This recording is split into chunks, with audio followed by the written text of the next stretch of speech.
Para sa GMA Integrated News, Mav Gonzalez, nakatutok, 24 oras. Guo Huaping, lalo na't hindi naman siya Filipino citizen at walang K, humawak at gumamit ng Philippine passport, hindi na nila magagamit ito upang maglabas-masok. Hindi lang pala dito sa Pilipinas, pero sa iba pang mga bansa dito sa ASEAN region. Chine-check pa po namin kung valid pa yung Chinese passport ni Guo Huaping, pero kahit ito ay valid pa at may mga impormasyon na paso na ito, expired na ito, so lalong mahihirapang kumilos at dahil ngayon pa lamang ay tumatanggap na ng mga helpful information mula sa kanilang counterparts ang iba't ibang Philippine law enforcement authorities, dapat sa ganyang paraan din sisikip ang espasyo na patuloy na lamang at habang panahong makatakas si Guo Huaping sa Senate warrant of arrest at sa iba pang instruments na in-issue o maaari pang i-issue ng mga Philippine authorities. Well, that's to be expected. Dapat lang marinig natin yan sa Chief Executive kung may mga executive agencies na nagpabaya o worse, kung kasabwat dito sa pagpapatakas o pagtakas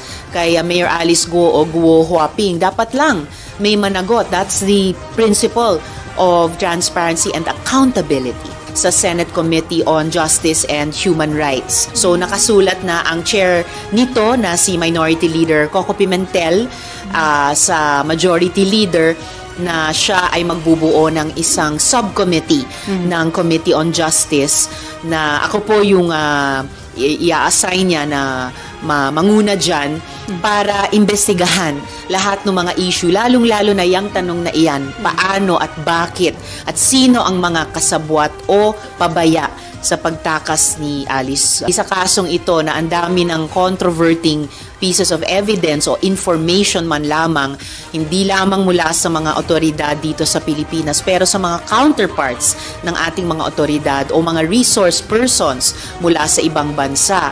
Unfortunately, ang belief na iyan ay kailangang patunayan ng physical presence ni Guo Huaping. Sabi naman ng isang abogado, nakita niya si Guo Huaping sa kanyang sasakyan. Again, tatanungin na lang siguro namin dun sa abogadong iyon, paano niya mapapatunayan na yun talaga si Guo Huaping. And kung totoo man, no, na labas-masok siya dito, nakatakas siya noon, pero pabalik-balik pa rin dito, all the more, maitatanong, paano nangyayari yun? Isang tao na wanted ng Senate on the strength of our warrant of arrest, makakaalis lamang at makakabalik kung kailan niya gusto. Hindi yan acceptable dito sa atin at mukhang naging concern na rin ng mga authorities at ibang concerned parties sa ibang mga bansa sa ating region. Niya gusto?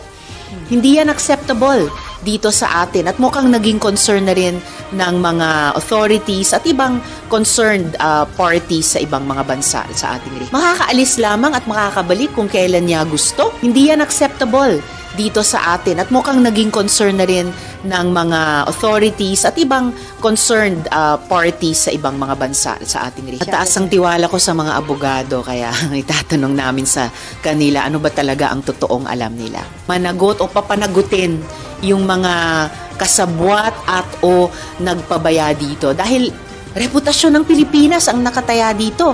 Ang dami na pong nailabas na issue kaugnay ng POGO at krimen nito ng Senate Committee on Women sa 4 na taong investigasyon namin mula POGO-related prostitution hanggang illegal recruitment and detention, yung mahabang panahon ng pagbunyag tungkol sa pastilla scam sa ating Bureau of Immigration at ngayon, itong human trafficking, cyber scamming, money laundering, unsettled issue ng espionage, pagkasangkapan ng ating mismong citizenship at mga identification documents.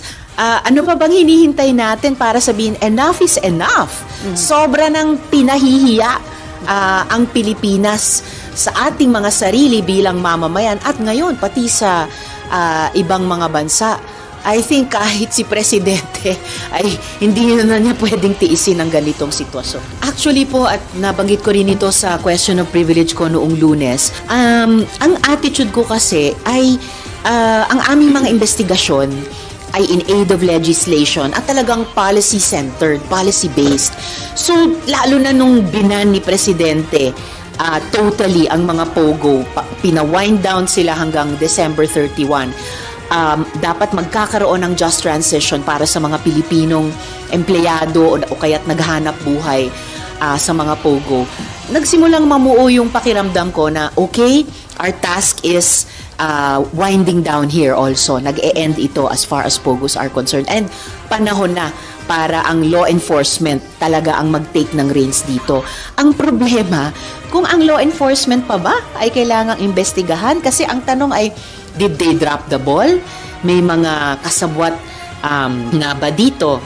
So, kaya ngayon, yung expectation ay sa mga law enforcement agencies natin, lalo na't kung nakatatanggap na sila ng impormasyon o magbubuo sila ng active coordination sa mga counterparts nila sa ibang mga bansa, basta't yung initial objective stance, kailangan mapaharap si Guo Huaping dito sa Senate Committee at sa anumang korte na habang nahihinog yung mga kasong inihahain laban sa kanila, ay maaring mamuo kung may magkaroon ng warrant para sa kanya mula din sa ating mga korte. Hindi ko pa alam kung may concerted effort at ganong kalawak ito posible. Yan ang magiging investigasyon namin ng Senate Committee on Justice Subcommittee sa Martes. Pero klaro tingin ko na imposibleng nakaalis siya, nakatakas siya, na walang ni isang tumulong sa kanya na dapat sa halip ay pinigilan yung pag-alis niya. Or at the very least, dahil nasa ILBO na siya noon,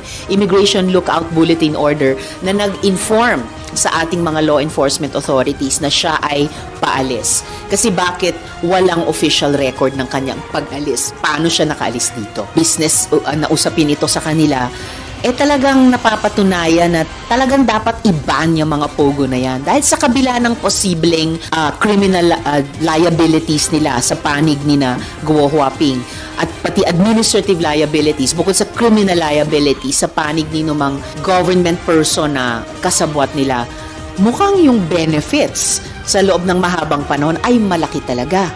Nakita pa lamang natin dun sa magnitude ng assets ni Guo Huaping na pinris ng AMLAC.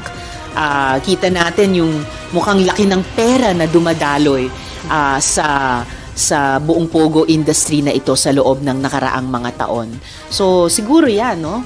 Yung abuse of power, yung pag-infiltrate ng mga centers or agencies of power dahil may kaugnay na malaking pera din yun. Merong kaming information na patuloy na bina-verify pero pwedeng-pwede na namin itanong sa hearing sa Martes na mula dito sa Pilipinas, nakarating siya ng Malaysia, pumuntang Singapore, at yung pinakabagong information ay nandoon na daw sa Indonesia. Very possible.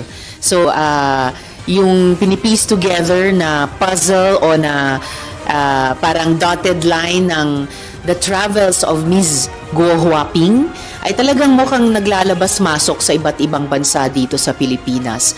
Meron siyang path na gawin yun, meron siyang paraan na gawin yun, at malakas ang loob niya gawin yun. Bakit kaya? Yung blue or red notice ng Interpol, mas magandang sa kanila nyo itanong para kompleto at tama yung description niyan. Pero kaugnay ng Apollo Quiboloy, ilang beses ko na ring nasabi naman na kapag naisama siya sa red list ng Interpol, then lahat ng mga law enforcement agencies na miyembro ng Interpol at kumikilos sa loob ng Interpol sa iba't ibang bansa ng ating mundo ay maaring humabol na rin sa kanya. So yan din ang kailangang isipin sa panig ni Guo Huaping. Magpapatuloy pa rin po kami. May ilan pa po kaming mga pagdinig na pinaplano on this day, posibleng mga 2 o 3 pang hearing para mag-imbita pa ng ilang mga resource persons na hindi pa humaharap at sumasagot ng kumpleto sa amin, at para din na tignan namin kung mas makumpleto pa ang nabitin na mahabang investigasyon din ng Senate Blue Ribbon Committee noon tungkol sa Pharmaly. Dahil yung cast of characters na lumitaw na doon ay isa-isang lumilitaw na rin dito sa investigasyon ng Senate Committee on Women laban naman sa POGO. Ang difference pero ang very clear connection ay yung investigasyon ng Senate Committee on Justice Subcommittee ay magfo-focus talaga dito sa urgent matter ng paano nakatakas makatakas si Guo Huaping sa Pilipinas. And magiging material din yan para sa pagpapatuloy ng investigasyon at pagkompleto ng investigasyon ng Senate Committee on Women.